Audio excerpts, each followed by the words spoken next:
Le llamaste conexión, pero solo era trauma compartido. Hoy no vengo a hablarte como terapeuta.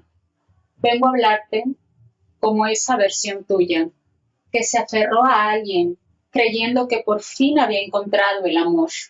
Pero lo que encontró fue un reflejo de su herida, de su soledad, de ese vacío que aprendió a llenar con la intensidad equivocada. Le llamaste conexión, pero lo que sentías no era amor, era reconocimiento de un trauma que nunca habías nombrado.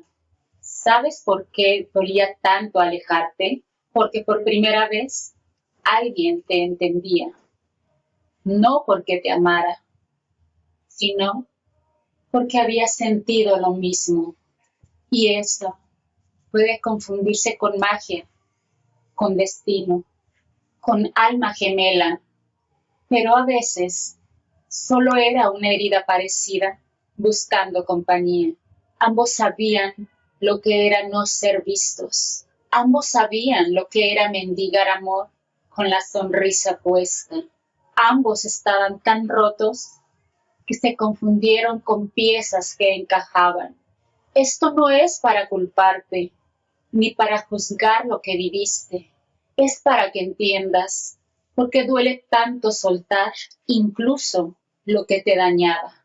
Cuando dos personas con trauma no resuelto se encuentran, es muy fácil que confundan apego con amor, obsesión con deseo, familiaridad con conexión.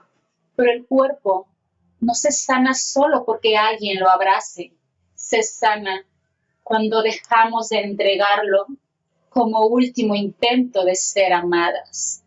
Quizá hoy te preguntas, ¿y entonces nunca fue real?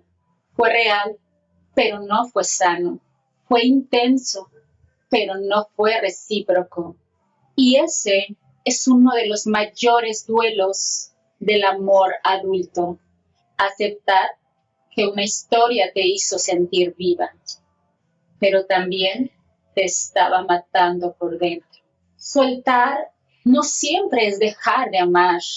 A veces es la única forma de empezar a amarte a ti. ¿Le llamaste conexión? Quizás sí, porque no sabías todavía que el amor no duele tanto, que quien te ama de verdad no activa la herida, te acompaña a sanarla, labios cerrados. Y lo que callas también habla de ti. Guárdalo si te dolió bonito y compártelo si lo entendiste tarde o si todavía lo estás aprendiendo.